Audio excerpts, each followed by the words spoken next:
할 때마다 이렇게 좋은 강사님을 모시고 또 우리 연제구의 삶의 질을 높이기 위해서 정말 몇 달 섭외하신 우리 남 작가님이십니다. 그만큼 유명하시고 또 지역에 여러 가지 많은 강의를 하고 계십니다.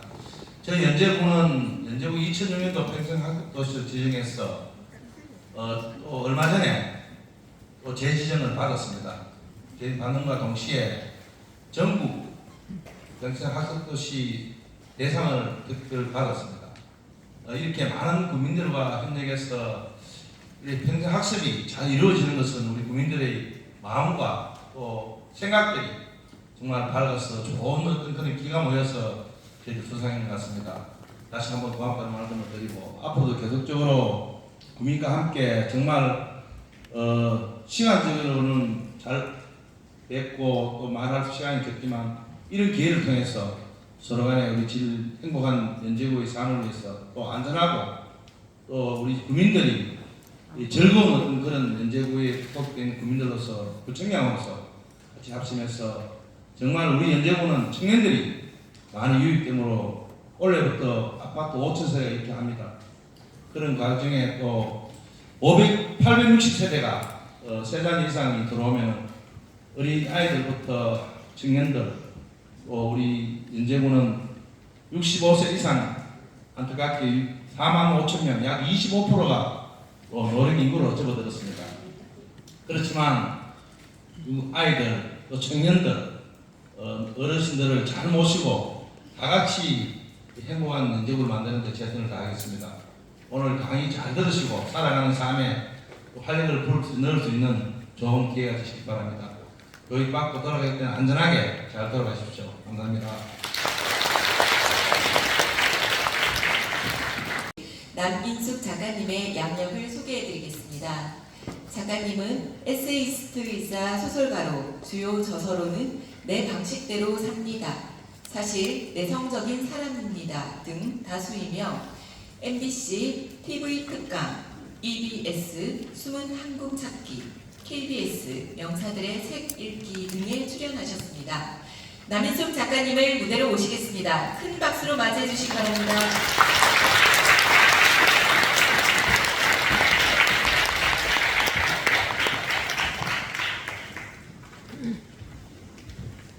네, 먼저 인사드리겠습니다. 작가 남인숙입니다.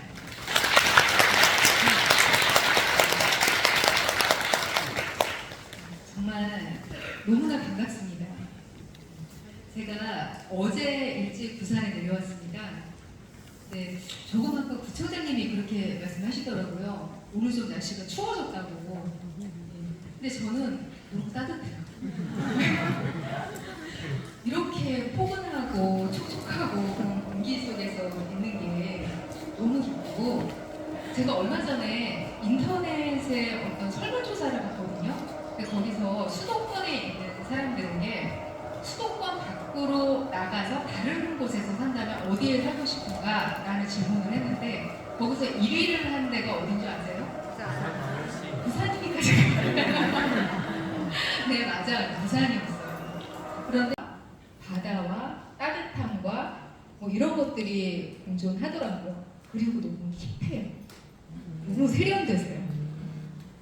그래서 저는 이 모든 것들이 다 있는 곳에서 살면 참 좋겠다, 이런 바람을 많이 가지고 있고, 또 서울에서 만나는 부산 출신의 분들도 언젠가 고향으로 좀 돌아가고 싶다, 일자리가 전부 다 여기 있어서 어쩔 수 없이 이러고 있지만 이런 이야기들을 하고 있습니다.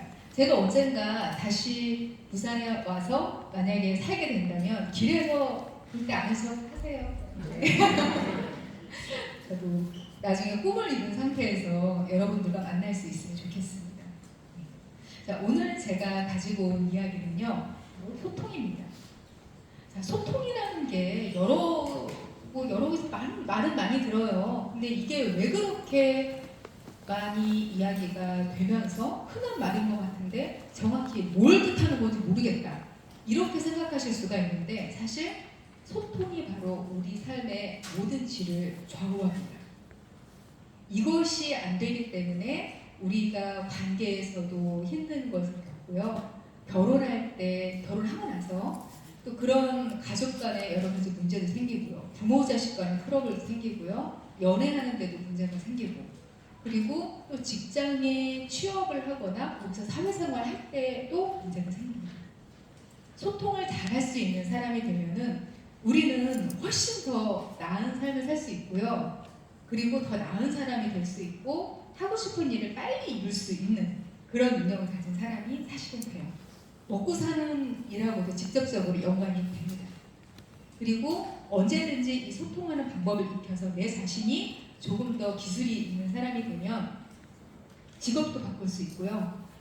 지금부터는 다르게 살 거야 라고 생각하면 원하는 대로 그 모습대로 살 수도 있습니다. 그러면 소통이라는 것에 대해서 좀 다른 시각을 열어줄 이야기를 열어보도록 하겠습니다. 자, 그러면 먼저 한번 제가 질문을 좀 해볼게요. 인생이 너무 피곤해. 와, 꼭 그렇게까지 소통을 하면서 다른 사람들하고 잘 지낼 필요가 있을까? 이런 생각할 때 많지 않으신가요? 그죠? 그냥 내가 능력 있고 내가 대단하고 할 일 잘하면 뭘 그렇게 사람들하고 잘 지낼 필요까지 있어. 내 입장에서 나만 잘하면 돼. 이렇게 생각하기가 쉽고요. 그리고 또 한 가지 이런 얘기도 많이 하시죠. 돈이 최고야. 돈만 있으면 되지. 근데 다 필요 없어. 돈이 소통이야. 이렇게 말씀들 많이 하세요. 근데 과연 그럴까? 제가 이따 강의 끝날 말미 무렵에 한번 결론을 좀 내려드릴게요. 돈하고 소통하고 어느 게 더 중요하고 정말 돈이 있으면 소통도 필요 없는 걸까를 한번 그 이야기를 제 주변에 있는 정말 부자들, 몇백억 부자들 그 사람들의 삶을 목격하면서 보게 된 이야기를 또 연관시켜서 해드릴게요. 제가 또 이 질문을 다시 해보겠습니다. 여러분들 모든 세상에 존재하는 다른 동물들보다 똑똑하시죠? 그죠?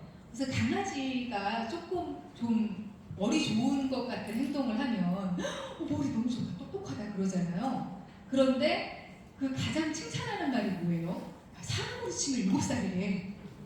이게 제일 칭찬이에요. 최고의 칭찬. 사람으로서 한 7살 정도 되면 그 동물은 굉장히 지능이 높은 거예요. 우리가 만물의 영장이라고 하잖아요. 우리 사람은. 머리가 좋아요. 근데 이렇게 두뇌가 좋게 진화를 했어요. 근데 우리가 이렇게 머리가 좋을 필요가 있었을까요? 옛날에 처음에 동물에서부터 이렇게 진화를 할 때 한번 가만히 생각해 보세요. 원시대의 사바나 같은 그런 초기에, 인류 초기에 그때를 생각해 보면요. 그렇게까지 똑똑할 필요가 있을까라는 질문을 하게 됩니다. 왜냐면요. 우리 한 사람이 만약에 정글에 들어가 본다고 상상해 보세요. 그냥 나 하나가 정글에 들어가는 거예요. 그러면 여러분 살아남을 수 있으세요? 어떠실 것 같으세요? 어떠냐면요. 일단 호랑이든 뭐 사자든 그런 맹수의 타겟 1위가 될 거예요. 그렇게 빨리 못 뛰잖아요. 우리 못 뛰어요 빨리. 예. 타겟이 되면요. 사슴이나 가젤이나 이런 애들 다 저만큼 도망가 있는데 사람만 이만큼 뛰어가지고 제일 먼저 잡혀서 잡힐 거예요. 나무 위에 올라가실 수 있어요? 갈 필요 없잖아요. 그죠? 치타가 엄청 빨리 뛰잖아요. 100m를 거의 9초에 뛰죠. 9초 안쪽으로 뛰어요, 치타가. 뭐 하나 잘하는 게 없어요. 이빨이 강하기를 해요. 그렇다고 해서 동체 시력 뭔지 아세요? 움직이는 거를 빨리 볼 수 있는 시력인데 사람이 이게 굉장히 떨어집니다. 어둠 속에서 아무것도 못 봐요, 우리는. 동물 중에서 이런 동물 드물어요. 밤에 만약에 맹수의 타겟이 되잖아요. 바로 죽어요. 이렇게 따지면 도대체 왜 굳이 머리를 좋게 진화한 거지? 왜냐면요. 두뇌가 우리가 사용하는 칼로리의 20%를 사용해요. 무게로 따지면 3%밖에 안 되거든요. 2%에서 3% 사이에요. 이거밖에 안 되는 애가 칼로리를 무지하게 잡아먹는 거예요. 여러분 배고프거나 피곤하면 제일 먼저 머리가 아프죠. 얘가 엄청 에너지를 많이 써서 그래요. 그런 때에 비해서 실질적으로 살 수 있는 그런 일은 얘가 별로 못해요. 그런데 이렇게 굳이 에너지를 많이 잡아먹게 그렇게 발달을 시킨 거예요. 그러면은 도대체 왜 우리의 조상들은 이렇게 악조건 중에서도 하필이면은 분열을 발달시켰을까? 다른 동물보다 우리가 나은 점이 있어요. 머리가 좋아서. 그게 바로 뭐냐면요. 우리는 사회성, 이 대뇌의 발달을 통해서 사회성을 진화시켰어요. 자, 이상한데요? 개미하고 벌하고 이런 애들 다 사회활동 하는데요? 군집활동 하는데요, 걔네들도? 우리처럼 그렇게 뇌 안 커요. 그렇게 생각하실 수 있죠. 근데 걔네들은요, 어떤 군집 집단이 있으면은 걔네들끼리밖에 소통이 안 돼요. 그렇잖아요. 근데 여러분, 저 그동안 서울에서 사는 저 만난 적 있으세요? 근데 저 아시잖아요. 저랑 소통하시잖아요. 그리고 제가 가지고 있는 어떤 지식이라든지 정보라든지 그런 내용들을 유튜브 통해서 다 공유해서 알고 계시잖아요. 이렇게 인간은 그 뇌를 통해서 추상적으로밖에 인식할 수 없는 개념을 공유할 수 있게 됐어요. 그래서 어떤 사상이나 종교라든지 그런 개념을 가지고 서로 힘을 합칠 수가 있는 거예요. 그리고 만약에 내가 어떤 기술을 하나를 익혀서 가지고 있어요. 그러면은 그 기술을 다른 사람들하고 공유를 하면서 그대로 합칠 수가 있어요. 만약에 100명이라는 사람들이 각자 다른 지혜와 기술을 가지고 있으면요. 나 한 사람이 그 100명 거를 다 가지고 있는 거랑 마찬가지인 거예요. 그게 바로 뇌가 발달했기 때문에 우리가 그걸 합치고 또 후손한테도 물려줘서 축적할 수가 있게 된 거예요. 그러니까 동물들은 자기네들이 모여봤자 자기네들끼리 그냥 힘 합치고서 끝나요. 근데 우리는 합치고 물려줄 수 있게까지 되니까 얼마나 많은 것들이 모이고 축적되고 그런 거예요. 우리는 몇천억 명이 힘을 합쳐서 합동을 할 수 있게 된 거예요. 뇌가 발달해서. 그래서 우리는요, 이 DNA에 뭐가 있냐면요, 사회성이 좋은 것 같은 활동, 그리고 다른 사람과 잘 지내는 종류의 활동, 이런 걸 할 때 뇌가 좋아요. 그래서 그런 활동을 할 때 우리는 더 건강할 수 있고 더 행복감을 느낄 수가 있어요. 우리가 행복에 대해서 조금 오해하고 있는 게 있어요. 우리는 행복이 인생의 목적이라고 생각하는 경우가 많죠. 여러분 왜 살아요? 그러면은 저 행복하려고 살아요. 이렇게 답하시는 경우가 많죠. 근데 우리 인간이 설계된 거는요, 어떤 식으로 설계가 되어 있냐면 기본적으로 생존이 목적이에요. 생존. 근데 너는 무조건 살아남아야 돼. 이게 우리 DNA에 남겨져 있는 거예요. 근데 행복이 어떻게 해서 우리가 행복감을 느끼는 거냐면요, 잘 생명을 이어나갈 수 있는 종류의 활동을 하잖아요, 우리가. 그러면은 자, 너 살기 위해서 그 활동 잘했어. 그 보상으로 너한테 쾌락을 줄게. 기분 좋게 만드는 호르몬이 나와요. 그래서 우리가 행복감을 느끼는 거예요. 우리 맛있는 거 먹으면은 기쁘죠? 행복하죠? 쾌락 느껴지죠? 그게 뭐냐면은, 아니, 먹어야 살 거 아니에요. 맛있는 거, 그리고 칼로리가 되도록이면 높고 에너지를 많이 발생시킬 수 있는 종류의 탄수화물, 뭐 이런 거. 그런 맛있는 걸 먹으면은 에너지가 훨씬 더 짧은 기간 동안 폭발적으로 많이 나오거든요. 옛날에는 그게 많이 필요했어요. 그래서 그런 활동을 하니까 너한테 기쁨을 보상으로 줄게. 여기 있어. 이렇게 하는 거예요. 자, 잘생긴 사람 보면, 예쁜 사람 보면은 막 기분이 좋죠. 그죠? 이거 부정하실 분 있으세요? 이 자리에 저보다 현민 씨나 그런 분이 와 계시면 더 기쁘실 거 아니에요. 얼마나 그래요. 근데 그렇게 아니에요? 세상에. 그런 종류의 어떤 그런 이성적이거나 아름다운 거, 좋은 거 이런 걸 보면은 기분 좋은 것도 종족 번식의 욕구 때문에 쾌락을 주는 거예요. 다음 후손에 네 DNA를 남겨야지. 네 종을 유지시키고 번식하고 살아남아야지. 그렇게 해서 보상을 주는 거예요. 우리가 느끼는 모든 쾌락이 그래요. 그래서 어떻게 했어요? 행복은 유지가 되겠어요? 안 되겠어요? 안 되죠. 지금 다 고개로 대답하셨거든요. 안 돼요. 왜냐면 우리가 계속해서 만약에 한 가지 그냥 맛있는 걸 한 개 먹었어요. 근데 쾌락이 느껴졌어요. 맛있고 배불러서. 근데 그 쾌락이 안 사라져요. 그럼 우리가 다음 먹을까요? 굶어 죽어요. 그렇기 때문에 어떤 종류의 쾌락도 유지가 되지 않습니다. 그래서 행복이라는 걸 그렇게 이해를 하셔야 되는데, 그래서 우리가 그래도 간헐적으로 행복감을 이렇게 유지를 하려면요, 놀랍게도 사회성이 있어야 돼요. 근데 그 사회성이라는 게 제가 이거 오해를 안 했었으면 좋겠어요. 그냥 아무한테나 처음에 가서 친화력 있게 그냥 안녕하세요, 저 남인숙인데요, 저 잘 지내봐요, 막 이런 식으로 부침성 있게 잘하는 성격, 그래야 사회성이 있는 거다, 이렇게 생각하시는 분들 많으시죠? 아니에요. 그런 게 아니에요. 소통을 결국은 잘해야지 그 사회적으로 더 기술이 있는 사람이 사실은 되는 거거든요. 근데 일단은 소통에 대한 필요성을 느끼셔야 돼요. 이제 좀 느껴지시나요? 여러분이 행복해지시려면 그래야 돼요. 그리고요, 우리 인간이 전에 심리학 실험을 여러 번 한 적이 있어요. 내가 나를 위해서 막 명품 가방, 그리고 뭐 명품 신발, 아니면은 맛있는 거, 이런 걸 나를 위해서 사서 막 즐겼어요. 그렇게 돈을 쓸 때하고, 그리고 내가 정말 너무 사랑하는 가족이 있어. 근데 그 가족이 뭘 좋아하는데 그걸 선물로 주니까 이 사람은 기뻐해요. 그 두 가지 상황이 있을 때 어느 쪽이 더 강한 쾌감이 느껴지는 줄 아세요? 첫 번째, 두 번째. 두 번째. 우리는 내가 재밌고 내가 좋으면 그게 더 행복할 것 같잖아요. 아니에요. 사람들은요, 기본적으로 나보다 타인을 내가 기뻐하게 할 때 더 강력한 쾌감을 느끼게 돼 있어요. 근데 우리는 잘 인식을 못하죠. 그래서 여러분들이 누가 선물 주거나 나한테 잘해주잖아요, 가까운 사람이. 그러면 좀 오바해서 리액션 해주세요.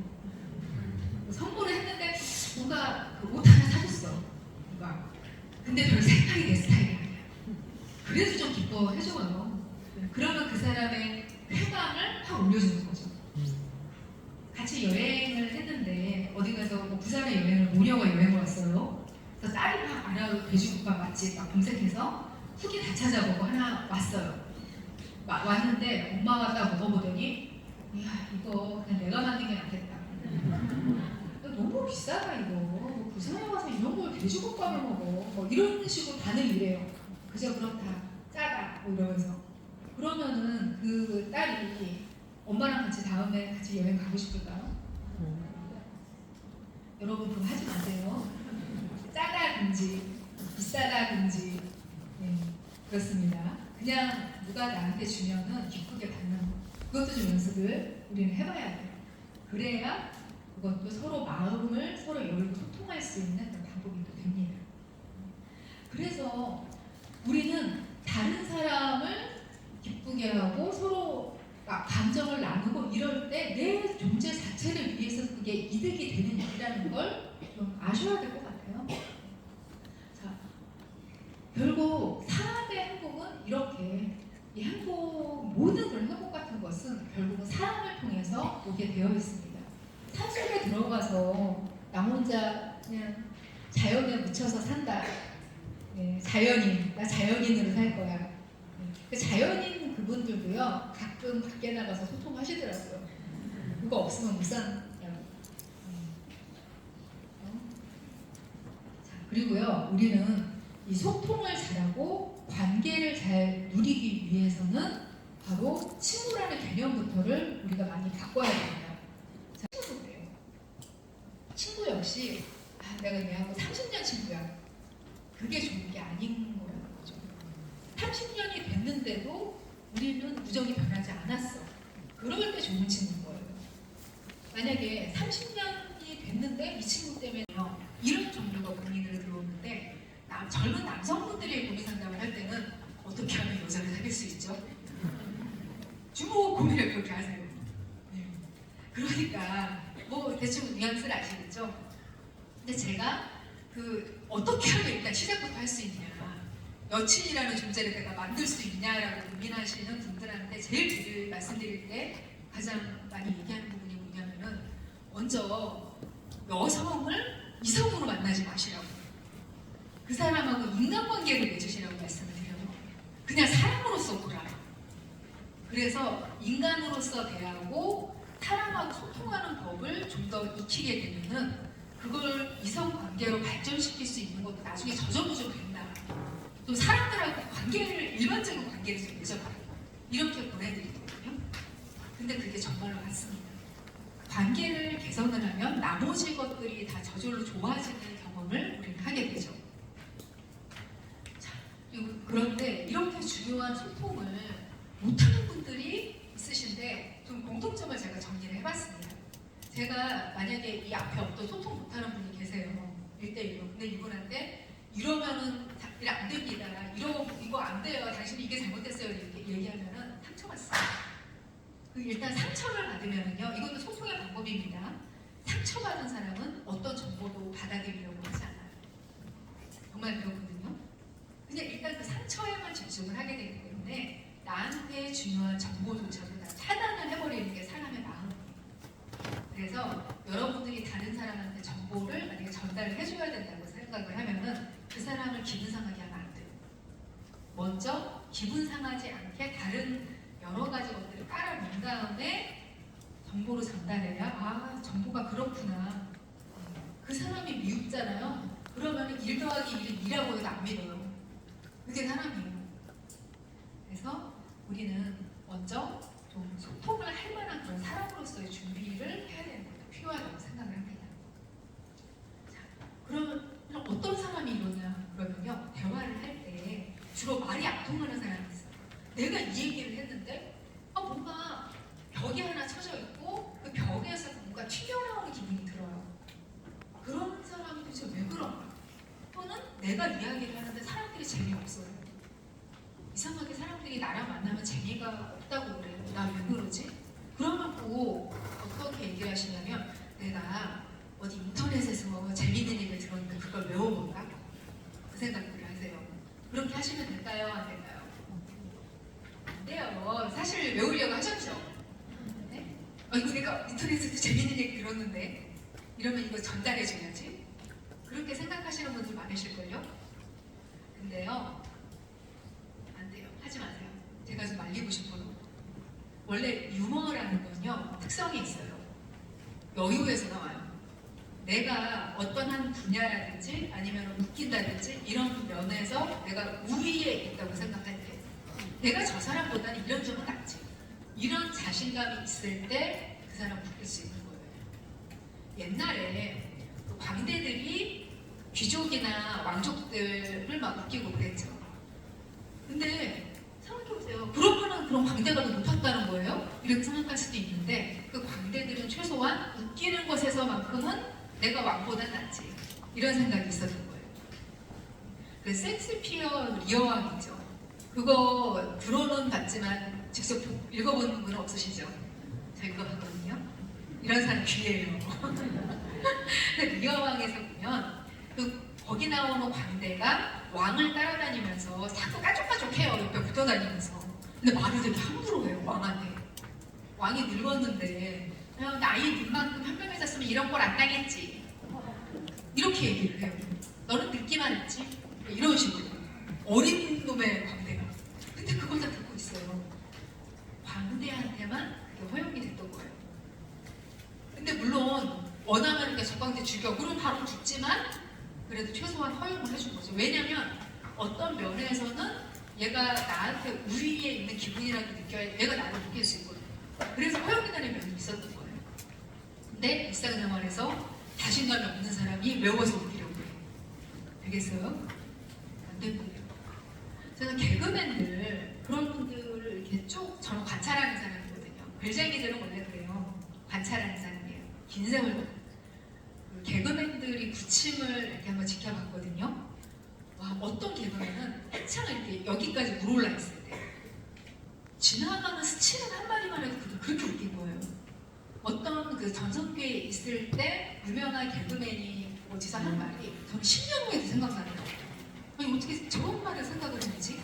근데 같은 사람이 뭔가 그 한참 감을 꼭대기에 있다가 조금 좀 내려와서 과거의 사람으로 되어 있을 때 그때부터 달라요. 같은 사람이 얘기를 하는데 근데 저는 그게 바로 자신감이라고 생각을 하거든요. 우리는 그런 걸 시도하면 안 되고요. 소통 잘하는 사람이 되면 그 사람은 굉장히 꿀잼이에요. 얘기를 웃기게 잘하거나 말을 막 달변으로 하거나 이런 사람이 아닌데 있으면 재밌는 사람이 있어요. 저는 사석에서 말이 별로 없는 사람이에요. 사실 거의 말을 하지 않습니다. 웬만하면 상대방이 뭘 물어보면은 그거에 대한 이야기를 할 수 있어요. 근데 어떤 제가 사석에서 알던 한 분이 있었는데 제가 강연을 또 한다고 얘기를 했어요. 원래 저는 책을 쓰는 사람이에요. 책만 쓰던 사람이었죠. 근데 책에 있는 내용을 이렇게 같이 얼굴 보면서 전달도 하는 거는 조금 나중에 시작을 한 일이에요. 근데 강연을 한다고 하니까 그분이 왜 너 말 못하지 않아? 네가 무슨 강연을 해? 그러는 거예요. 여러분 보시기 어떠세요? 저 말을 잘합니까? 못합니까? 오, 감사합니다. 자, 제가 이렇게 스피치를 하는 거하고 사석에서 말하는 것도 달라요. 그냥 듣기만 한단 말이에요.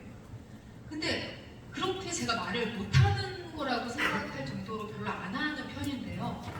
솔직히 제 사석에서 사람들을 만나면요, 사람들이 저를 좋아해요. 그게 느껴져요. 그게 왜 그러냐면요, 자기가 얘기를 하는데 제가 잘 들어주거든요. 진짜 잘 들어줘요, 제가 생각해요. 그리고 호기심이 많을 수밖에 없어요, 작가들이. 남의 인생을 되게 흥미진진하게 들어요. 와, 직업이 그거야? 와, 하고 나중에 책 쓸 때 인용해야지? 이러면서 눈을 부릅뜨고 듣거든요. 근데 사람들에게는 그게 너무 재밌는 거예요. 내 얘기를 저렇게 들어주는 사람이 있네. 그러면서 고민을 털어놓고 이러기로 했다가 갑자기 저한테 답을 얻었다고 그러고 가요. 별 얘기 안 했는데. 뭐를 얻었다는 거지? 그렇게 얘기를 할 때가 많은 거예요. 그래서 사실 소통의 한 방식 중에서 이런 것들도 있는 거예요. 듣는 거, 사실 이게 더 중심이 돼야 되지 않을까. 근데 그걸 깨닫는 것만 해도 삶이 달라집니다. 그래서 이렇게 소통이 안 되는 사람이요, 두 가지가 있는데, 자기중심형이기 때문에 남의 말을 안 듣는 종류의 사람이 있어요. 나만 생각하고 내 얘기만 영향가 있다고 생각을 해요. 내가 지금까지 20년 동안 겪은 일이 얼마인데 이걸 내가 다른 사람한테 해주는 것만 해도 대단하지. 내가 100% 주는 거야. 이렇게 생각을 하는 거. 그런 종류의 사람이 있고 또 이런 사람도 있어요. 내가 말하고 싶어 미치겠는데 저 사람이 이걸 재밌게 듣건 말건, 이 사람한테 도움이 되건 말건, 이 사람이 지루해 죽건 말건 일단 나부터 좀 얘기를 해야 되겠어요. 이러면서 그냥 막 얘기를 하시는 분들이 있어요. 제가 가끔 술자리에서도 이렇게 귀 쫑긋하고 옆에서 이렇게 옆에 이렇게 얘기 듣거든요. 가끔. 그러면은 이제 얼큰하게 술에 오른 분들이 계세요. 얘기를 이렇게 들어봐요. 그러면은 얘기를 너도 나도 다 같이 하고 있어요. 테이블에서 한 5명이 얘기를 하는데 가만히 들어보면은 서로 주고받는 얘기가 한마디도 없어요. 다 자기 얘기만 하고 있어요. 아무런 연결점이 없는 거예요. 그러니까 야, 내가 그저께 부산에 갔다 왔는데 날씨가 따뜻하더라 이러는데 딴 사람은 야, 강원도에서 닭갈비가 여기가 맛있어 하고 대답해요. 아무런 연관이 없는 얘기. 근데 마치 대화하는 것처럼 주고받고 아무도 자기 얘기를 들어주지 않는 거에 대해서는 상관도 안 하는 거예요. 근데 그분들은 야, 너 입 닥쳐 이런 얘기만 안 하면 되는 거예요. 무언가 이렇게 내가 얘기를 할 수 있는 욕구를 배설할 수 있으면 된다, 이렇게 생각하는 분들이 있어요. 근데 이런 식으로 대화라는 걸 인식을 하시면요, 맨정신으로 못 만나요. 맨정신으로 나를 만나줄 사람이 없어져요. 그래서 자기중심형으로 내가 할 말만 하는 사람은 아닌가, 이것도 한번 가슴에 손을 얹고 좀 생각을 해보셔야 됩니다. 제가 사실 일주일 동안 사람을 안 만나다가 어저께 강의하고 여러분을 만나는 거예요. 제가 지금 요즘 원고 집필 기간이거든요. 이제 한 달 있으면 제가 탈고를 해요. 원래 원고 막판 기간에 사람을 안 만나고 좀 많은 기간을 써요. 근데 그러다 보니까 가끔 사람을 만나면은 너무 반가울 때가 있어요. 집에서 혼자 막 글 쓰다가 고양이랑 같이 말 한마디도 안 하고 있다가, 물론 남편하고 같이 살긴 하는데 그렇게 대화의 대상은 아닌 것 같아요. 그냥 뭔가 투명인간 하나의 존재, 그냥. 네.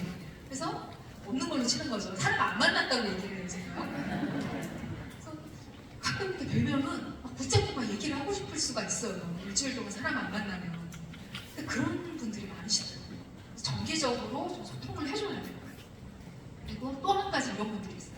긴장형으로 말을 못해요. 뭐냐면 저 사람 말이 끝나면 내가 무슨 말로 응수해야 할지 그 말을 생각해요. 뭔가 센스 있는 말로 내가 받아쳐야 될 것 같은데 그러면은 이 사람이 얘기를 하는 동안 그 사람 말을 안 들어요. 안 듣고 내가 무슨 말을 할지만 생각하는 거예요. 그러느라고 엉뚱한 말을 결국엔 하게 되죠. 제가 아나운서분들을 어쩌다 보니까 되게 많이 알아요. 그러니까 뭐 KBS 아나운서들이 좀 지인이 많아요. 왜 저는 아나운서 회식에 껴서 술을 먹었죠? 이 생각이 안 나요. 근데 이분들이요 다른 연예인들하고 좀 달라요. 그 아나운서분들은 회사원이에요.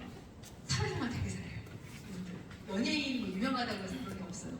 근데 이분들이 거기서 껴서 이렇게 이야기를 하는데 뭔가 되게 특이한 공통점을 제가 발견을 한 거예요. 정말 소름 끼치게 잘 들어요, 말을. 정말. 말을 그분들은 잘한다고 생각을 하잖아요. 의외로 본인 말은 그렇게 잘하지 않아요. 그 대본을 가지고 무언가 만들어진 것을 문장으로 만들어서 입으로 뱉는 거는 잘하는데 본인 콘텐츠가 있는 분들은 아니잖아요. 그래서 말을 되게 재밌게 잘한다. 이건 아니에요. 근데 너무 잘해요. 저는 무슨 말인지 모르겠고요. 자꾸 딴생각 나고요. 집중도 안 되고요. 스마트폰에서 자꾸 쇼츠를 짧은 영상 보다 보니까 전두엽이 녹는 것 같고요. 와, 지금 어떻게 해야 될지 모르겠어요. 이렇게 얘기를 하는데 제가 권하는 방법 중에서 가장 강력한 게 있어요. 근데 아마 하기 싫어하실 수도 있는 게 있어요. 그게 뭐냐면 뭐 유튜브라든지 그런 데서 하나의 주제로 뭐 강의를 듣거나 그런 거 있을 수 있죠. 그거를 한번 여러분이 글로 정리해보세요. 내용을 한번 쭉 들어요. 듣고 나서 요약 정리하는 걸 한번 자꾸 해보세요. 그렇게 조금만 하시면은요 확 좋아져요. 들을 수 있는 집중력과 또 요약할 수 있고 내가 말을 잘할 수 있는 능력도 갑자기 확 올라갑니다. 그거 되게 짧은 기간에 좋아져요. 글 쓰세요. 글. 전두엽이 막 이렇게 녹아내리다가도 갑자기 다시 형성이 돼요. 제가 글쟁이라서 이렇게 말씀드리는 게 아니라 제가 글쓰기 전도사거든요, 사실. 실제로 사람들의 인생이 글쓰기 통해서 바뀌는 걸 너무 많이 봐서 짧은 기간에 바뀝니다. 그리고 돈을 엄청 쓰는 거예요. 근데 그분들을 관찰해보면 돈이 있는데 외로워서. 그래서 그렇게 돈을 쓰면서 사업을 하는 거예요. 그리고 본인이 컨텐츠가 있는 사람처럼 무언가를 자꾸 그 근거를 만드는 활동을 해요. 그렇게 애를 쓰면서 여러 가지를 하는데 사실 제가 앞에 말씀드렸던 돈은 별로 없지만 주변에 사람이 모이는 사람만큼 안 되는 거예요. 쉴 새 없이 돈을 써야만 사람이 잠깐 붙어 있고요. 떨어져 나가요.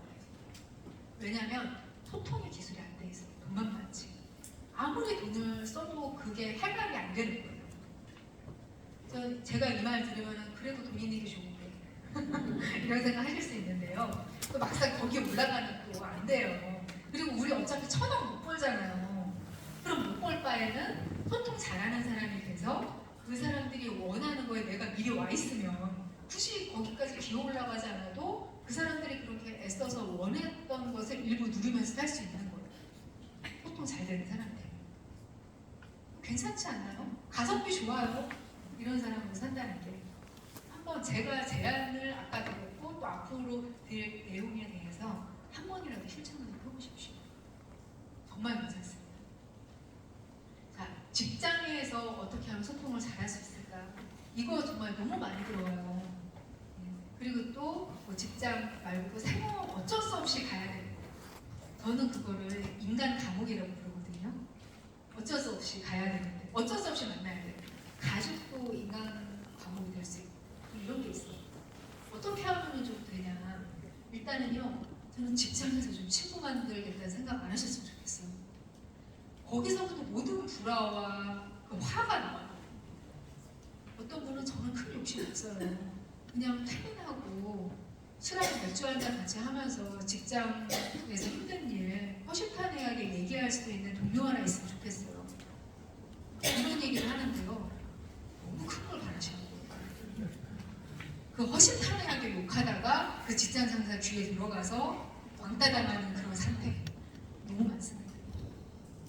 그리고요, 이런 거를 미리 두려워해서 직장에서는 관계를 크게 안 가지려고 미리 그렇게 설계하시는 분들도 상당수 있어요. 그런 분들은 직장에서 친구 만들려고 하는 사람 기피해야겠죠. 그것도 아셔야 돼요. 그래서 일단 직장에서 좋은 사람을 만나서 평생 친구가 되는 경우도 당연히 있어요. 왜냐하면 인생에 있어서 가장 긴 시간을 함께하는 사람이거든요. 같이 있다 보니까 정도 들고 일묘회도 좀 나누게 되고 동료회도 나누게 되고 그러다 보니까 평생 친구로 굳어지게 되는 경우도 상당수가 있어요. 그런데 그거는 운이 좋은 부가적인 선물일 뿐이에요. 그걸 바라고 관계를 시작하면 안 돼요. 그런데 그렇게 친구 관계가 되기를 처음부터 원하게 되면은 분명히 문제가 생기는데 아까 제가 말씀드렸잖아요. 긴 시간을 보내게 된다고. 삐끗 잘못하면은 긴 시간을 어쩔 수 없이 같이 보내는 사람은 불편하게 될 수가 있어요. 그래서 직장에서는요, 서로한테 친절하면 돼요. 나는 그냥 친절한 그런 동료가 될 거야. 저 사람하고 깊이 친해지지 않을 거야. 이런 정도로 생각하시면 돼요. 나는 그냥 친절한 사람이야. 거절도 친절하게. 그러니까 이거 좀 도와주세요 하면 제가 일이 너무 많아서요. 죄송해요. 마음 같은 것으로 도와드리고 싶은데 제가 여기 이거 넘겨야 돼서 이런 식으로 뭔가 기분은 상하지 않으면서 태도는 분명 이런 걸 장착을 하셔야 돼요. 그리고 너무 많은 내 이야기 하지 마세요. 만약에 내가 강남에 아파트 한 채가 있어요. 부모님한테 물려받았어요. 어렸을 때 4명으로 해줬어요. 예를 들어서 그걸 직장에서 하는 게 그렇게 좋은 일이겠어요? 아니, 승진할 때도 쟤는 좀 집안이 잘 사니까 승진 좀 나중에 시켜줘도 되지 않을까? 만약에 같은 능력치고 그리고 만약에 감원을 해야 된다. 그러면 쟤네는 집이 좀 사니까 쟤 좀 그냥 좀 집에서 놀아도 되지 않을까? 이럴 수도 있어요. 안 좋아요. 그리고 만약에 내가 상사 입장이에요. 근데 자기 부하 직원이 부모님이 두 분 다 암에 걸리셔서 간병을 해야 되는데 동생까지 아프고 장애도 약간 있어요. 그거 알게 되면은 모르는 게 나아요. 그렇게 모든 안 좋은 점을 알게 되면은 뭔가 일을 시키려고 야근을 시키려고 해도 마음이 불편해지고 이런 거 너무 많단 말이에요. 그래서 서로 깊은 거는 그냥 모르고 하는 게 모든 면에서 낫겠더라고요. 그리고요, 직장에서 뭔가 일 힘드실 때 제가 상담 사례들 이렇게 쭉 보잖아요. 그러면 아주 공통적인 게 하나가 있어요. 일을 못하세요. 상담하시는 분 중에 90% 이상이 업무 능력이 떨어지세요. 그렇다면 답은 뭘까요? 직장에서는요, 일 잘하는 게 착한 거예요. 만약에 둘 중에 하나 선택해라. 직장인들한테 설문조사 하잖아요. 성질은 좀 나쁜데 일은 되게 잘하는 동료. 그리고 사람은 착한데 일을 지지리도 못하는 동료. 둘 중 하나를 선택한다면 누구를 선택을 할 것인가 그러면 거의 대부분의 사람이 1번이에요. 성질이 나쁘건 말건 그냥 안 섞이면 되잖아요. 근데 애는 착한데 일을 못해서 나를 자꾸 야근하게 만들어. 추석 연휴에도 잔업을 하게 만들어. 애는 착한데. 그러면 그 사람이 나쁜 사람이 되는 거예요. 어떻게 하든지 이 사람하고 안 엮이게 되려고 하게 되고요. 좀 좋게 보려다가도 만약에 일을 못하는 사람이 자꾸 다가오려고 하면은 뒷걸음질 치죠. 왜냐하면 나한테까지 범퍼기 쓰는 이런 영향이 몰려올 수가 있기 때문에 그 사람하고 관계를 피하게 돼요. 저 사람하고 친해지면 내가 되게 피곤해져. 그런 게 있어요. 그래서 만약 관계가 안 좋다. 직장에서 뭔가 좀 내가 좀 떨어지는데 그리고 이직을 했는데 좀 내가 약간 이렇게 소외당하는 것 같아. 이런 기분이 들잖아요. 그러면은 일단 누구랑 친해질 생각을 먼저 하지 말고 먼저 내 업무 능력을 최선을 다해서 목표는 그게 1순위예요. 그렇게 한 다음에 그 이후부터를 돌아보는 게 먼저더라고요. 그러니까 제발 내가 일을 못하는데 다른 사람이 잘 봐줘서 이게 어떻게 유야무야 좀 되지 않을까. 내가 일을 잘 못하니까 도움을 받기 위해서 관계를 어떻게 하면 잘 맺을 수 있을까요? 이건 질문부터가 잘못된 거예요. 전후 관계가 틀렸어요. 그래서 직장에서는 일을 잘하는 게 먼저입니다. 우리가 관계에서 이런 질문을 굉장히 많이 하게 돼요. 혹시 내가 예민한 건가요? 네, 굉장히 많아요. 이러이러한 일이 있는데 내가 예민한 건가요?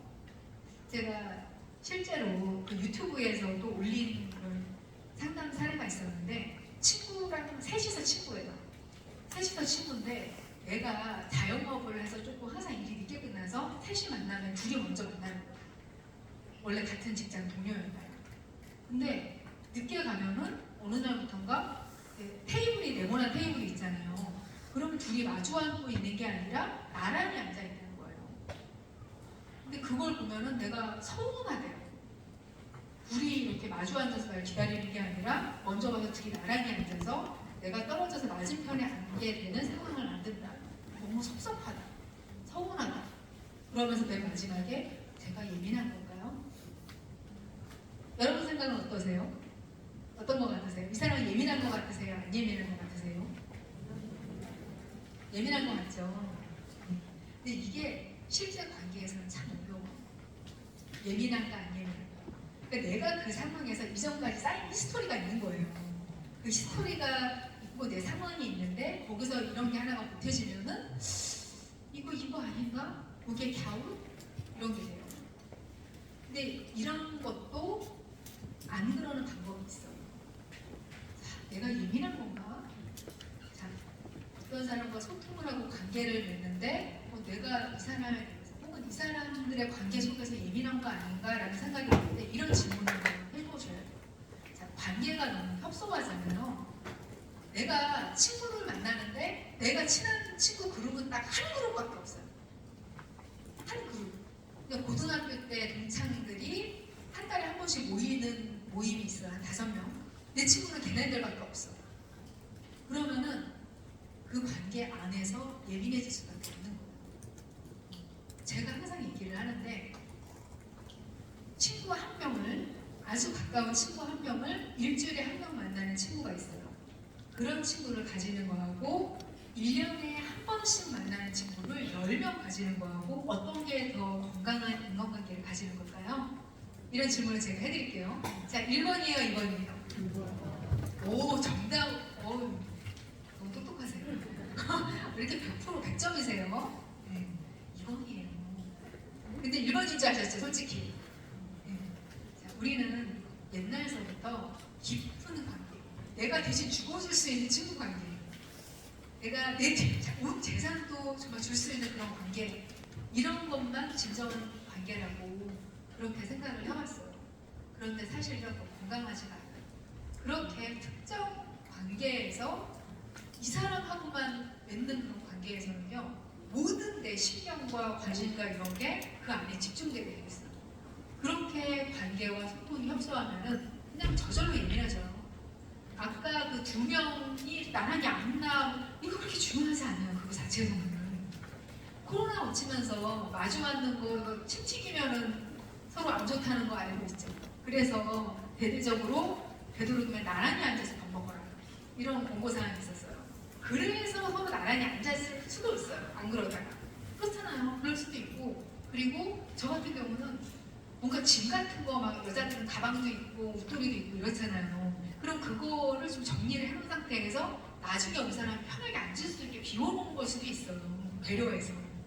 여러 가지 경우의 수가 있을 수 있는데 실제로는 이 사람한테는 사실 그게 중요한 게 아니에요. 이 사람은 관계에서 그거 하나에 집중하게 되는 그 관계의 환경이 잘못돼요. 그래서 저는 그렇게 얘기하죠. 네가 예민하고 안 예민한 그 상황이 문제가 아니라 자꾸만 거기에 신경을 긁게 만드는 그 환경이 잘못된 거예요. 관계를 가질수록 늘려야 돼요. 1년에 한 번 만나는 사람, 2년에 한 번 만나는 사람, 그게 연락이 와도 이상하지 않은 사람들의 개수 전혀 다른 집단을 늘리세요. 그런 식으로 관계가 가지가 여러 가지 늘어나잖아요. 그러면은 이 사람은 뭐 앞에 안건 말건 뭐 아무런 신경이 안 써요. 제가 그렇거든요. 저도 친한 친구 그룹을 하나 따로 있어요. 제일 이상적인 게 사실은 T자형 관계예요. T. 옆으로 이렇게 넓은 그런 1년에 한 번, 2년에 한 번 만나는 그런 사람들 그룹이 있는데 그 중에서 하나 정도는 깊은 관계가 있는 거예요. 그게 사실은 제일 이상적인데 만약에 가로하고 세로 둘 중에 하나밖에 선택할 수 있다면 저는 차라리 T가 낫다는 거죠. 가로 모형이 낫다는 거죠. 이거 하나만 있잖아요. 이게 어느 날 없어질 수 있어요. 하나만 있는 밑으로 깊게 내려가는 주기가 생각보다 쉽게 없어집니다. 사람이라는 존재가 굉장히 연약하고 도움이 되셨으면 좋겠고요. 혹시 저한테 질문이 있으시거나 하면은 시간을 좀 주시겠대요. 질문이 만약에 있으시면은 이야기를 들어보도록 하겠습니다. KTX를 제가 끊어놨는데 다행히 시간이 좀 있습니다. 집에 가면 12시예요. 생각이 안 나. 지금 어떡하지? 미리 말씀을 해주십시오, 선생님.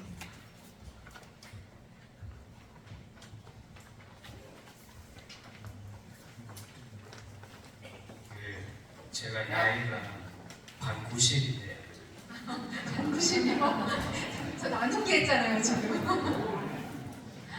제가 그 좋아하는 가수가 제 나이 또래가 아니고 그 아이돌을 좋아하는데 주변에서 하는 말이 나이 값을 못한다. 그러다가 오타쿠 된다. 이런 식으로 굉장히 걱정을 하는 게 아니고 비나와 비슷한 그런 얘기를 들었는데 저는 이제 굉장히 만족하면서 삶의 나무로 생각을 하는데 그런 사회적 비난에 대해서 어떻게 대처를 해야 될까, 주변 비난에 대해서 어떻게 대처를 해야 될까 고민이 되어서 질문드립니다. 네, 지금 말씀하신 게 지금 반 50이라고 하셨으니까 나이는 밝히지 않겠어요, 제가. 반 50이시래요. 네, 그런데 아이돌, 여아 아이돌일 거예요. 네. 남자 아이돌이면 별로 비난 안 들으실 것 같아요. 네. 그러니까 여자 아이돌을 이제 팬이신데 한마디로 그러니까 덕질하시는 거죠, 지금. 네. 그래서 뭐 오타쿠라는 비난을 자꾸 주변에서 하시는데 사회적 시선, 고민이 계신다고 말씀해 주셨어요. 근데 그냥 얘기 안 하시면 안 돼요, 주변에. 그냥 얘기 안 하시면 안 될까요? 이게 왜냐면은요, 우리는 다른 사람이 가지고 있는 편견에 그 하나하나 모든 거에 맞서서 싸우기에는 인생이 너무 피곤해요. 네. 그렇더라고요. 그러니까 적어도 저의 취미와 이런 것들을 그냥 얘기 안 하고 가는 것들이 굉장히 많거든요. 그냥 내가 어떤 취미가 있는데 그냥 반도 그냥 알려고 하지마 이런 경우가 많아요. 근데 제가 지금 제 딸이 지금 23살이에요. 23살인 딸인데 그 아이가 유학을 가 있거든요. 근데 제가 영미권 국가에서 그냥 유학을 했는데 물론 영어가 되니까 그냥 학교에서 일을 어쨌든 수업 받고 그렇게 했겠죠. 근데 일본어가 달인이 된 거예요. 어느 날 보니까. 그러니까 아이가 다 크도록 일본어를 그렇게 잘한다는 거 저는 몰랐어요. 전혀 몰랐거든요. 그래서 아니 네가 왜 일본어를 잘해? 그러니까 무슨 그거 1급이래요. 그거 있잖아요. 뭐 시험 뭐 하는 거. 그래서 엄마가 됐는데 한 사람이 한 언어를 정복하기까지 모를 수 있다는 게 저는 너무 이상했어요. 그래서 어쩌다가 너는 일본어를 잘하게 되었느냐 물어봤더니 그 이야기를 안 하더라고요. 안 하더라고요. 어떤 게 진지하게 되세요? 여러분은? 뭔가 덕질을 한 거예요. 그래서 그 덕질을 통해서 배웠다는 거를 아는데 몇 년 걸렸어요. 얘기를 안 해서. 그랬는데 이제 많은 세월이 지나서 또 얘기를 하는데 하나 얘기를 하더라고요. 야, 너 애니메이션 뭐 이런 거 보고 그런 거지? 그랬더니 아니에요. 게임이에요. 그런 거예요. 그래서 본의 아니게 또 알게 됐어요. 몇 년 지나서. 그래서 그러면 무슨 게임을 해야 일본어를 그렇게 할 수 있는 거니라고 물어봤더니 입을 다물고 또 몇 년이 지나고 있어요. 지금. 저는 아직도 몰라요. 근데 그 아이는 뭔가 계속 그 게임으로 덕질해서 알게 된 그런 그 모임회를 나가는데 아직도 저는 짐작도 못하고 있어요. 어떤 세계가 있는지. 근데 그냥 존중을 해주거든요. 근데 오히려 모르지만 덕질을 한다. 이 정도로만 정보를 알고 있어도 주변에서 그 그래, 무언가 너의 삶에서 활력소를 주는 게 있으면은 그걸로 좋은 거야. 응원해. 이렇게 응원을 해줄 수 있는데 뭔가 디테일로 들어가면은 그 사람들이 가지고 있는 무언가가 있어요. 이게 뭐랑 비슷하냐면 제 친구 중에 한 명이 얼굴에 점이 많았어요. 점이 많았는데 어느 날 깨끗해져서 온 거예요. 그래서 야, 너 점 뺐어? 이렇게 이야기를 하니까 뺐어. 이렇게 얘기를 했어요. 근데 주변에서 야, 너 완전 점을 빼니까 피부가 너무 좋아 보여. 몇 개나 뺐어? 이렇게 얘기를 하니까 말을 안 하고서 그냥 많이 뺐어. 이렇게만 얘기를 하는 거예요. 그래서 나중에 물어봤어요. 너는 왜 굳이 우리 그냥 친하고 그러는데 굳이 그렇게 물어보는데 몇 개인지 왜 얘기를 안 하는 거야? 그랬더니 그걸 구체적으로 얘기하게 되면은 나는 그때부터 얼굴에서 점 40개 뺀 사람이 그냥 막연하게 많이 빼는 사람이하고 40개 빼는 사람은 다르다는 거예요. 그리고 또 제 친구 중에 한 명이 살을 많이 뺀 친구가 있어요. 고도비만이었다가 그냥 저보다 친해요. 지금 완전 고도비만이었는데 그걸 20년 유지를 하더라고요. 그래서 또 궁금하잖아요. 야, 너 몇 킬로만 빼면은 그렇게 달라지는 거야? 친하니까 사람들이 물어봐서 야, 나도 다이어트 좀 하게 그렇게 물어봤어요. 그랬더니 지금도 비밀이에요. 지금 몸무게는 얘기를 해요. 지금 몸무게는 뭐 그냥 한 52kg 정도야 라고 얘기를 하는데 그때 몇이었는지는 모르겠어요. 근데 저는 그래도 그동안 많이 이렇게 쪄보기도 했지만 예를 들면 제가 뭐 80kg 몸무게가 되면 어떤지 저는 감을 못 잡거든요. 내가 만약에 80kg, 100kg가 되면 콘서트를 가고 콘서트 뭐 거기 가라고 이야기를 하는데 구체적인 얘기를 안 하시고 이렇게 하면요 그냥 제 생활 하는구나. 저 사람 뭐 그렇게 살 수 있지 이 정도로만 생각을 하게 되는 거죠. 그래서 뭔가를 들키지 마세요. 그냥. 그게 속이는 거랑 뭔가 구체적인 게 보이는 거랑은 다른 거예요.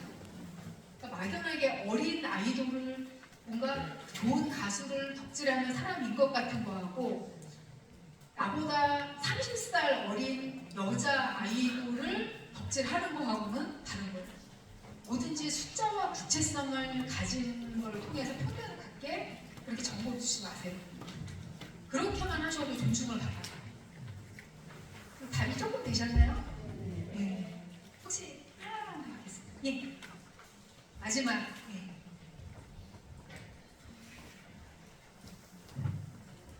너무 멀리 와주셔서 그런 말씀 주셔서 너무 감사드리고요. 너무 반갑습니다. 뵙고 싶습니다. 잘하는 사회적으로 기술이 있는 사람이 천만다면 훨씬 앞서가 있다는 말씀. 마이크를 조금 더 가까이. 네네. 다시. 네, 소통을 잘하는 기술을 사회적 기술을 가진 사람이 천만장자보다 훨씬 앞서가 있다는 말씀 얘기를 했는데 말씀 중에 집에 있는 남편은 없는 사람이다. 이렇게 소통의 기술을 가지고 계신 작가님께서도 가족은 어떻게 할 수가 없으셨는지. 그거는 제가 사실은 그거 하나만 가지고도 제가 강의가 있습니다. 사실은. 그것만 1시간 반 90분짜리 강의가 있어요. 실질적으로 참 가족과의 소통은 모든 사회의 기본이고 사회생활의 기본이고 관계의 기본인데 그거에 좀 핵심적인 부분이 있어서 잠시 좀 언급해 주시면 감사할 것 같고 또 하나는 먼저 하나만 별쪽에다 다시 말씀해 주세요. 그러니까 지금 말씀해 주신 게 사실 부부간의 소통이잖아요. 그렇죠? 부부간의 소통인데 이게 제일 안 돼요. 사실은. 근데 결론부터 말씀드리자면 부부간의 소통은 사실 저 사람이 나를 평생 이해할 수 없다라는 걸 전제를 하시면 훨씬 편해져요. 소통이 잘 돼요. 소통이 안 된다는 걸 아시는 게 소통의 방법이에요. 사실. 이게 저는 남편 같은 경우에 결혼을 했는데 남편이 말이 없었어요. 그래서 너무 그게 고민되고 제가 외롭고 저만 떠들고 얘기도 잘 안 들어주고 이런 게 너무 힘들었어요. 그래서 제가 정신과 심리학 상담 그 코너에다가 사연도 남길 정도였어요. 제가 너무 외롭습니다. 남편이 너무 말이 없어요. 저 우울증이 지금 오려고 하고 있어요. 이런 식으로 글을 남긴 거예요. 제가 그 정도였어요. 근데 제가 지금 거의 30년 다 돼가거든요. 이제 결혼을 한지. 그것도 벌써 오래됐네요. 초반에 그랬던 거예요. 그러다가 제가 이 사람하고 그래도 가족인데 소통을 이렇게까지 안 하는 거는 이건 가족의 의미가 없는 거다. 만약에 소통을 하는 쪽으로 내가 노력을 해서 바뀌지 않으면 이건 이혼을 해야 되는 거다. 저는 그렇게 생각을 했어요. 그래서 노력을 했어요. 그래서 제가 어떤 식으로 처음에 시작을 했냐면은 이 사람을 칭찬을 먼저 하고 그런 식으로 해서 얘기를 하는 쪽으로 얘기를 했어요.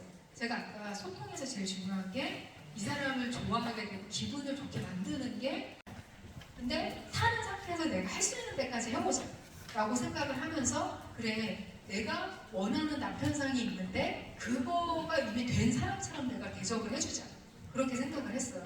그래서 내가 원하는 남편상은 뭐지? 라고 생각을 하니까 소통은 잘하고 같이 좀 이런 얘기 저런 얘기 주고받을 수 있는 사람 그런 사람이었으면 좋겠다. 그리고 돈도 좀 잘 버는 사람이었으면 좋겠다. 그때 제가 기억은 안 나는데 연봉도 정해놨어요. 그 남편이 연봉이 뭐 예를 들면 그냥 뭐 1억 원이었으면 좋겠다. 뭐 이런 식으로 정해놨어요. 이미 1억 원 연봉인 남편 그리고 소통도 잘 되는 남편 이렇게 제가 정해놨어요. 그래서 이미 그렇게 된 것처럼 이 사람을 그냥 생각을 하고 그렇게 됐더니 정말 그렇게 됐어요. 정말 제가 말하던 그 몇 년 안 가서 그 연봉 받는 사람이 됐고 점점 말이 많아지더라고요. 이미 그렇게 이거 되게 웃기게 들리시죠? 말도 안 되는 것 같죠? 그래요. 근데 대신에 조건이 있어요. 딱 3년이에요. 3년을 연속해서 하실 수 있으면은 내가 원하는 그런 모습으로 가족이 변해요. 진짜. 근데 그 3년 못 하시죠. 그러시기가 싫죠. 그러니까 3년 하기 싫으시면은 이혼하시고 아니면은 그냥 참으시든가 안 그런 대로. 예. 그냥 그런 식으로 할 수가 있고요. 저 같은 경우는 기독교였거든요. 였다고 하니까 되게 이상하네. 예, 기독교 그때만 해도 지금은 좀 덜 독실한데 많이 독실했어요. 남편하고 제가. 그래서 제가 어떻게 얘기했냐면 내가 성경책을 봤더니 기도를 할 때 두 사람만 모여서 그 기도를 하면 이루어지지 않는 게 없대. 근데 내가 혼자 기도를 하다 보니까 이게 아닌 것 같아. 자기하고 나하고 둘이서 기도를 하자. 그렇게 얘기를 한 거예요. 그래서 우리 딱 100일 동안만 같이 기도를 하면서 우리 좀 삶을 바꿔보지 않겠냐고 얘기를 한 거예요. 그래서 둘이서 그 기도를 하면서 기도 제목을 나눈 거예요. 그러니까 이건 하나의 의식이 됐어요. 자, 기도 제목 나누자. 자기가 기도를 바라는 건 뭐가 있어? 이렇게 얘기를 했더니 자기 고민을 얘기를 해요. 기도 제목을 하라고 던져놨더니 한도 끝도 없이 말을 해요. 뭐 이렇게 회사에서 무슨 일도 있었고 막 자기의 고민 이런 거 뭐 이런 거 이런 얘기를 하는 거예요. 근데 그러다 보니까 너무 대화가 많아졌어요. 바뀌었어요, 관계가. 여러 가지 원인 때문에. 그래서 이제 10여 년 지난 그 이후부터는 소통이 굉장히 잘 되는 그런 관계가 됐어요. 근데 문제는 뭐냐면은 이제 대화는 잘해요. 대화는 잘하는데 어느 날 그걸 느낀 거예요. 아, 내가 A라는 얘기를 하는데 이 사람은 B로 듣고서 엉뚱하게 대답을 하는구나. 이과, 이과. 안 돼요. 제 딸도 이과거든요. 세 가족이 모이잖아요. 가을이잖아요. 그러면은 저희 집 앞에 공원이 있어요. 그 공원 카페에 나가서 셋이서 이제 커피를 같이 마시잖아요. 그러면은 저는 와 이제 겨울이 다 지나가고 봄이 와가지고 저 공원에 나무 많은 거 봐. 그래서 정말 봄인가 봐. 날씨도 너무 따뜻하고 햇살도 너무 좋고 그렇다 이렇게 얘기를 하면은 둘이서 가만히 이렇게 있다가 딸이 남편을 향해서 이렇게 얘기를 해요. 엄마가 문과라서 좀 감상적이신 것 같아요. 얘기를 해요. 안 통해요. 뭔가 이게 A가 안 된다니까요. 다 B로 받아들이고 봄이 왔구나. 그러면은 이 이과들은 그래서 어쨌다는 거지. 내가 왜 봄에 대해서 얘기를 하는지 이해를 못해요. 소통이 안 돼요. 근데 제가 어느 날 느낀 게 뭐였냐면은 공간이 정말로 필요한 사람들이 반드시 가까운 사람이 필요가 없어요. 이걸 알게 되면서 저는 되게 자유로워졌거든요. 자, 공감은요. 제 책을 여러분이 읽으시거나 아니면 저하고 같이 잠깐 수다 떨거나 지금 이렇게 강의를 통해서 얼굴 보면서 눈 마주 보면서 이야기를 하면서도 느낄 수 있어요. 근데 제 가족이 여기 앉아있으면 저한테 공감을 공감할까요? 아니에요. 저 가족들이 제 유튜브 보는 줄 아세요? 아무도 구독 안 해요, 제 가족들을. 안 봐요. 네, 원래 그런 게 가족이에요. 어떻게 보면. 공감을 기대할 수 없는 게 가족일 수 있어요. 아까 덕질 말씀하셨잖아요. 가족이 같은 사람 덕질을 하긴 어려워요. 근데 똑같이 어떤 특정 아이돌에 대해서 내가 느끼는 그 벅찬 그 기분 좋음을 공감해줄 수 있는 사람은 저기 여기 부산에 사시지만 저기 어디 강원도에 있을 수 있는 거예요. 한 번도 얼굴을 본 적 없는 사람과 내가 공감하고 소통할 수 있는 거예요. 공감은 가장 가까운 사람하고의 필수예요. 이 사람하고 너무 소통을 많이 하면 피곤해요. 우리가 그냥 방전이 된단 말이에요. 같이 연결돼 있고 공간 안에 있는 느낌을 받을 수 있으면서도 내가 에너지를 들여서 소통을 하지 않을 수도 있는 관계. 사실은 그게 베스트예요. 딱 한 사람. 그렇게 만들 수 있으면 되는 거죠. 저도 밖에서 막 사람들과 소통하고 이러다가 집에 와서까지 얘기하고 싶지 않아요. 이거 보통 남편들이 많이 하는 얘기죠.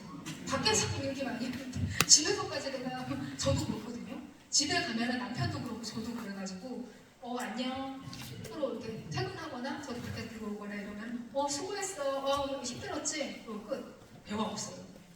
근데 그래도 되는 관계. 어느 날 그게 너무 행복하게 느껴져요. 그것도 괜찮고요. 그냥 어차피 말 안 통해요. 저희 부부가 대화하는 거를 제 3자인 딸이 어느 날 듣다가 와 지금 서로 얘기하는 거 서로 아무도 이해 못하면서 대화가 왔다 갔다 했어. 제 3자 딸이 듣고 있다가 그러는 거예요. 상관없어 괜찮아. 결론은 같아. 어디 만약에 오늘 식단을 뭘로 하지? 점심 우리 같이 뭐 먹을까? 이렇게 얘기를 했는데 서로 딴 얘기하다가 결론적으로 순댓국을 먹기로 했다. 이러면 되는 거예요.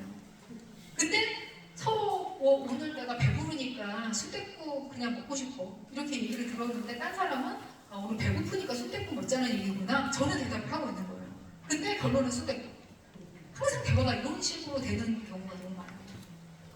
근데 이거는 그렇게 생각을 해요. 공감보다는 수용이 필요해요. 가족 간에는. 수용은 뭐냐면요. 내가 완벽하게 이해하지 않아도 그냥 받아들일 수 있는 마음이에요.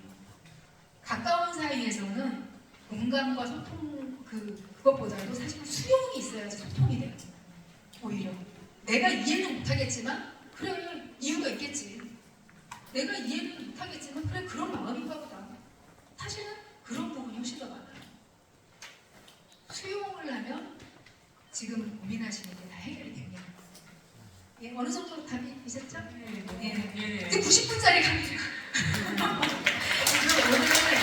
오늘 저는 서울 올라가겠습니다. 오늘 이렇게 집중해서 들어주시고 멀리서 보시는 더 있었는데 안 될까요?